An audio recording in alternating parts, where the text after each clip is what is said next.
Hello friends, good morning everyone. வாங்க MCX market பத்தி discuss பண்ணலாம். MCX மார்க்கெட்டை பொறுத்த வரைக்கும் ஃப்ரைடே வந்து ஒரு பெரிய செல்லிங் அப்படிங்கிற மாதிரி சொல்லலாம். ஓகேங்களா?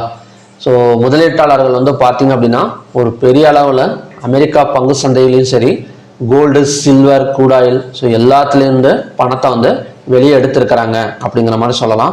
ஸோ இந்த செல்லிங் வந்து இன்னைக்கு வந்து கண்டினியூ ஆகுமா அப்படிங்கிறது தான் நாம் வந்து பார்க்க போகிறோம். இப்போ யூஎஸ் ஆயில் எடுத்துக்கிட்டோம் அப்படின்னா ஒரு $3 வந்து பாசிட்டிவ்ல வந்து ட்ரேட் ஆகிட்டு இருக்கு. ஸோ ஆனால் வந்திருக்கிற நியூஸ் படி பார்த்தீங்க அப்படின்னா நமக்கு வந்து மறுபடியும் ஒரு செல்லிங் ஆகக்கூடிய சான்சஸ் தான் இருக்கு. எதனால அப்படின்னா இந்த ஒபெக் பிளஸ் நியூஸ் வந்து கொஞ்சம் முக்கியமாக வந்து தெரியுது. ஏன்னா ஒபெக் பிளஸ் கண்ட்ரீஸ்ல வந்து என்ன சொல்லியிருக்காங்க அப்படின்னா ஜூலைல வந்து 1,88,000 பேரல்ஸ் வந்து ஒரு நாளைக்கு வந்து நாங்கள் ப்ரொடக்ஷன் வந்து பண்ண போகிறோம், இந்த ஒபெக் பிளஸ் கண்ட்ரீஸில் வந்து ப்ரொடக்ஷன் வந்து பண்ண போகிறோம் அப்படிங்கிற மாதிரி சொல்லியிருக்கிறாங்க. ஸோ இந்த நியூஸ் வந்து பார்த்தீங்க அப்படின்னா நமக்கு வந்து ஒரு சப்ளை நியூஸ் தான். ஓகேங்களா? ஆனால் நமக்கு யூஎஸ் ஆயில் பார்த்தீங்க அப்படின்னா ஒரு $3.59 வந்து பாசிட்டிவ்ல போயிட்டு இருக்கு, அதாவது வந்து அகெயின்ஸ்டா போயிட்டு இருக்கு. ஸோ இது வந்து ஆல்ரெடி நமக்கு ஃப்ரைடே வந்து ஒரு என்ன சொல்றது அப்படின்னா ஒரு செல்லிங் தான். ஸோ அப்படி இருக்கிறப்ப க்ரூட் ஆயில் வந்து என்னதான் நமக்கு வந்து கொஞ்சம் பாசிட்டிவ்ல ஓப்பன் ஆனாலும் ஒரு நியூஸ் பேசிக்ஸ்ல வந்து மறுபடியும் ஒரு செல்லிங் ஆகக்கூடிய சான்சஸ் வந்து இருக்கு. ஓகேங்களா? ஸோ அதுக்கு தகுந்த மாதிரி நம்ம லெவல்ஸ் வந்து பார்க்கலாம். இப்போ க்ரூட் ஆயில் எடுத்துக்கிட்டா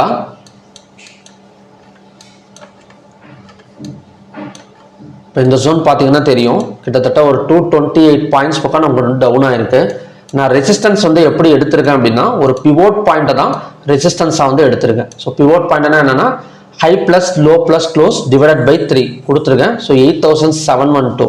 ஸோ 8,712 தான் நமக்கு இன்னைக்கான ரெசிஸ்டன்ஸ் ஜோன். ஸோ நமக்கு கொஞ்சம் மேலே ஓப்பன் ஆனால் கூட இந்த பிவோட் பாயிண்ட்டையும் பிரேக் அவுட் பண்ணணும். ஸோ பிரேக் அவுட் பண்ணிட்டு மேலே வந்தால் தான் கொஞ்சம் பையிங் வந்து போகும். இல்லை அப்படின்னா ஒரு ஃபார் எக்ஸாம்பிள் இப்போ 8,700 சம்திங்ல ஓப்பன் ஆகுதுன்னு வச்சுக்கோங்களேன், $3 இருக்கனால இதை பிரேக் அவுட் பண்ணிட்டு தான் ஓப்பன் ஆகும்.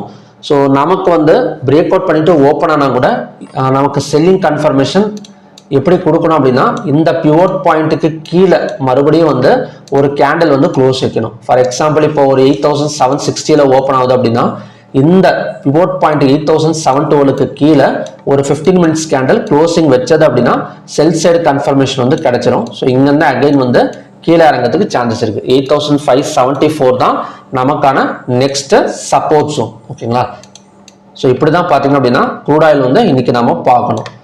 பை சைடு போயிடுமா அப்படிங்கிறது செகண்ட் சான்ஸ் தான். இருந்தாலுமே நம்ம ஒரு பிவோட் பாயிண்ட் டிரா பண்ணிட்டு அதுக்கு கீழே கேண்டில் க்ளோஸ் வச்சதுக்கு அப்புறம் ஒரு செல் சைடு கன்ஃபர்மேஷன் கொடுத்தா நமக்கு கொஞ்சம் ஈஸியா இருக்கும். ஏன்னா நியூஸஸ் வந்து ப்ரொடக்ஷன் நியூஸ் வந்திருக்கனால கண்டிப்பா சப்ளை நம்ம வந்து எதிர்பார்க்கலாம். நெக்ஸ்ட் வந்து நேச்சுரல் கேஸ். இப்போ நேச்சுரல் கேஸும் லோவா பிரேக் அவுட் பண்ணா ஸோ நெக்ஸ்ட் டார்கெட்டுங்கிறது 301.8.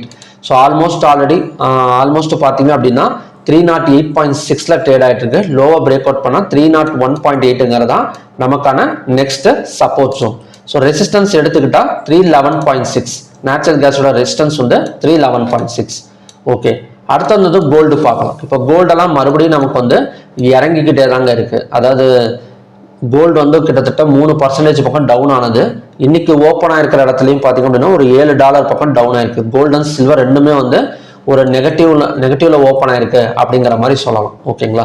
ஸோ அப்படி பார்த்தோம் அப்படின்னா ஸோ கோல்டோட எப்படியும் லோவை பிரேக் அவுட் பண்ணிட்டு தான் ஓப்பன் ஆகும். இப்போ கோல்டு ஃபியூச்சர்ஸ் எடுத்துக்கிட்டோம்னு வச்சுக்கோங்களேன், நமக்கு வந்து லோ வந்து 1,54,790. ஸோ இதையும் பிரேக் அவுட் பண்ணிட்டு ஓப்பன் ஆனால் நெக்ஸ்ட் டார்கெட் அண்ட் சப்போர்ட் ஜோனுங்கிறது 1,53,433.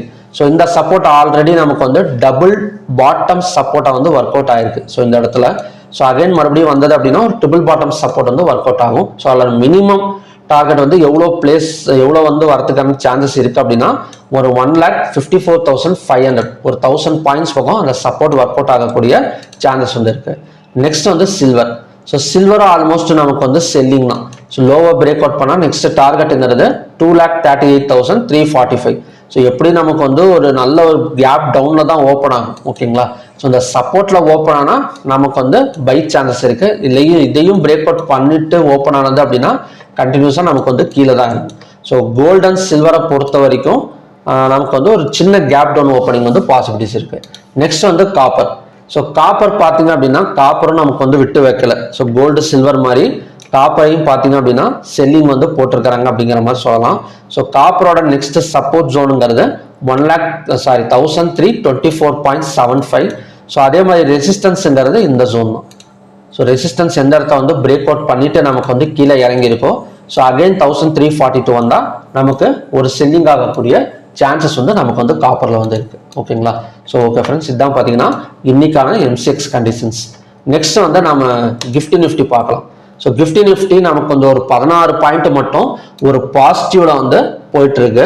ஆனால் நிக்கி மற்ற வேர்ல்டு ஸ்டாக் எக்ஸ்சேஞ்ச் எல்லாம் பார்த்தீங்க அப்படின்னா நமக்கு வந்து 2000 பாயிண்ட்ஸ் பக்கம் நமக்கு வந்து டவுனாக தான் இருக்கு. ஓகேங்களா? ஸோ ஓவராலாக நமக்கு எம்எஸ்சி வேர்ல்டு ஸ்டாக் எக்ஸ்சேஞ்ச் வந்து ஒரு 11 பாயிண்ட் நெகட்டிவ்ல இருக்கு அப்படிங்கிற மாதிரி சொல்லலாம். நமக்கு கிஃப்டி நிஃப்டி ஒரு 16 பாயிண்ட் மட்டும்தான். ரொம்ப ஒரு 100-150 இருந்தால் கூட ஒரு ஃபிளாட் மார்க்கெட் ஓப்பனிங் வந்து எக்ஸ்பெக்ட் பண்ணலாம். பட் நமக்கு வெறும் 12 பாயிண்ட் மட்டும்தான் பாசிட்டிவ்ல போயிட்டு இருக்கனால கண்டிப்பாக வந்து நிஃப்டி வந்து கேப் டவுன் ஓப்பனிங் தான். அது மட்டும் இல்லாமல் ரெக்கவரி ஆகுமா அப்படிங்கிறத இந்த வேர்ல்டு ஸ்டாக் எக்ஸ்சேஞ்ச் கொஞ்சம் ரெக்கவரி எடுக்கணும்.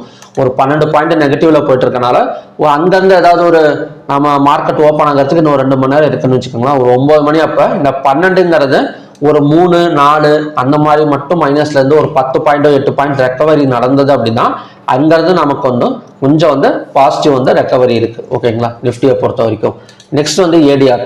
இப்போ ஏடிஆர் வேல்யூஸ் எடுத்துக்கிட்டோம் அப்படின்னா ஹெச்டிஎஃப்சி, இன்ஃபோசிஸ், ஐசிஐசி, விப்ரோ மட்டும்தான் கொஞ்சம் பாசிட்டிவ்ல இருக்கு. மற்றது எல்லாமே வந்து அதுவுமே வந்து நமக்கு வந்து நெகட்டிவ்ல தான் இருக்கு. ஸோ நம்ம ஃபோக்கஸ் பண்ணணும், ஒரு பை சைடு ஃபோக்கஸ் பண்ணணும் அப்படின்னா நிஃப்டி விப்ரோவை சூஸ் பண்ணிக்கலாம்.